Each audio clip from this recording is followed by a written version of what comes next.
ঠাকুরগাঁওয়ের পীরগঞ্জ উপজেলায় মাহেন্দ্র ট্রাক্টর ও মোটরসাইকেলের মুখোমুখি ধাক্কায় হারুনুর রশিদ ও আব্দুল খালেক নামে দুই ভুট্টা ব্যবসায়ী নিহত হয়েছেন।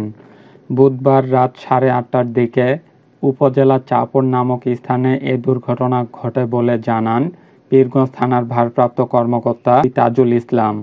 নিহত হারুনুর রশিদের বাড়ি দিনাজপুর জেলার কাহারোল উপজেলার মুকুন্দপুর গ্রামে, আর আব্দুল খালেকের বাড়ি ওই একই উপজেলার 13 মাইল গড়িয়া এলাকায়। তারা দুজনে ধান ও ভুট্টা ব্যবসায়ী বলে জানা গেছে। প্রত্যক্ষদর্শীরা জানান, ঠাকুরগাঁওয়ের পীরগঞ্জ ও দিনাজপুরের বীরগঞ্জ পাকা সড়কে ডিজেল চালিত মাহেন্দ্র ট্রাক্টর ও একটি মোটরসাইকেলের মুখোমুখি ধাক্কা লাগে। এতে মোটরসাইকেল আরোহী হারুনুর রশিদ ও আব্দুল খালেক গুরুতর আহত হয়। তাৎক্ষণিকভাবে স্থানীয়রা গুরুতর আহত অবস্থায় দুইজনকে উদ্ধার করে পীরগঞ্জ উপজেলা স্বাস্থ্য কমপ্লেক্স হাসপাতালে নিয়ে যান। এ সময় হারুনুর রশিদের মৃত্যু হয়।